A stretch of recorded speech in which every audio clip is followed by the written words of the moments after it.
Hey folks, today I'm going to do a quick review on the iPhone 5 and the Samsung Note 2. I've had an iPhone since they really came out, and I've been a huge iPhone fan.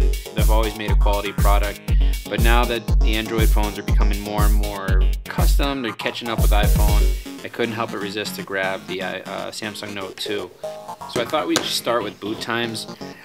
What I'm just going to basically do is just load up both phones from the off position. There's nothing on the phones custom loaded. I don't have the jailbreak for the iOS 6 iPhone 5 right now, so they're just gonna boot up together.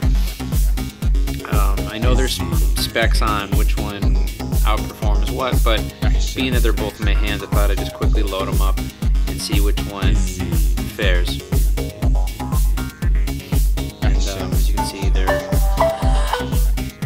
pretty close, but the Samsung Note 2 loads just slightly faster than the iPhone 5. I was pretty amazed, being that just the iPhone 5 so far for me has been the snappiest phone that I've had, really responsive.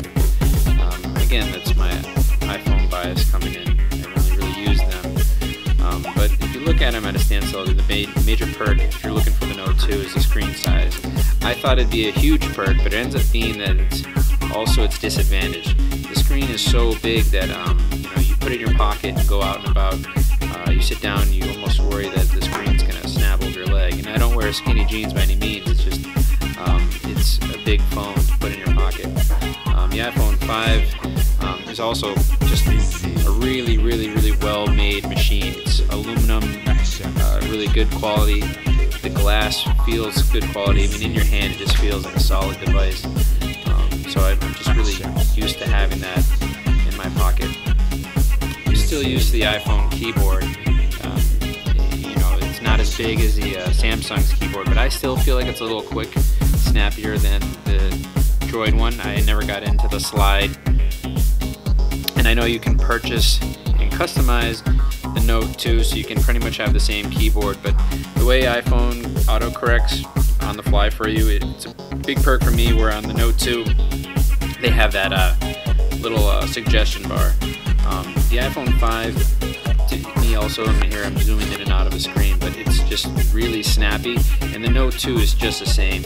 I feel like the iPhone 5 slightly is a little faster in that regard, but I mean, it's negligible to the average user. What it really comes down to for me was how user-friendly, which device was. And the reason why I bought the Note 2 is I thought, I'm going to start to customize the phone. I'm going to have a custom launcher, multitask. I can, watch a video and work on what I have to do, or an Excel sheet while checking some things that I need to do. The multitasking is definitely a feature that I'm neglecting on this video, mainly because I don't have the Jelly Bean 4.1.2 upgrade on this yet. I didn't even bother to do it, which I know I'm going to miss a lot. I mean, the main reason why you'd probably want to buy that phone, other than that and the stylus. But I mean, as you can see, same website. It's not as snappy. It loads just the same, both LTE phones. But the screen, I just feel like, isn't as sensitive to the fingertips as it is with the iOS 6, iPhone 5. I feel like there's just like a slight lag compared to the iPhone. But, I mean, it's all preference. I mean, if you see, I think the iPhone 5 just grabs the finger a little better than Android. But anyhow, I mean, let's go on to the stylus. That's basically the best part. I think if you're purchasing the Note 2, you have a stylus, you can use that, you can use your fingertips. The stylus is pretty rad. I'm coming from an iPhone, but before that I had the Windows Phone audio box, where the stylus was on a soft screen, and they've come a long way. Really impressed with the sensor. It reads the kind of like mouse overs where you are with the stylus, and it's really it can almost, it looks like it can sense pressure. When I'm right on it, it actually wavers off when you're on the end of like some writing. Let me just do write something. See, at the end it kind of gets a little thinner. I thought that was pretty cool. writing really quick with it. Oops, I hit the erase button on the, there's an erase button on the stylus. You just gotta get used to it. It's really nice to have. 1 second. Yeah, I mean, here just writing as fast as I can. It feels great. It's pretty awesome. You actually can also lasso over certain things just like you would in Photoshop, and actually copy it to your clipboard, email it, share it any way you want. I thought that was really awesome. This is definitely the reason why I wanted the phone primarily, that and the multitasking. I was like, oh, this is going to be great. And the thing is, I really do like that. I mean, they're both pretty thin, as you can see. I think the iPhone without the case, I'm sorry I left my case on, is slightly a little thinner than the Note 2. But as much as the things of the Note 2 that offer the multitasking, stylus, and I thought I'd use all that, I'm getting farther and farther away from just the basic reasons to have a phone, which I use my iPhone for a lot. I mean, it's really quick to pick up a phone and text message, and I'm not saying that it isn't with the Note 2, but it's just a little different. It's not that quick to jump between a call and then doing what you're doing online. I like that buffer that iOS has, not a buffer, but when you double tap the home screen, you can swap between apps. You can do that with a solid press of the home key with the Note 2, and I'm sure you can reconfigure it another way, but I just feel like it's definitely faster between apps on the iPhone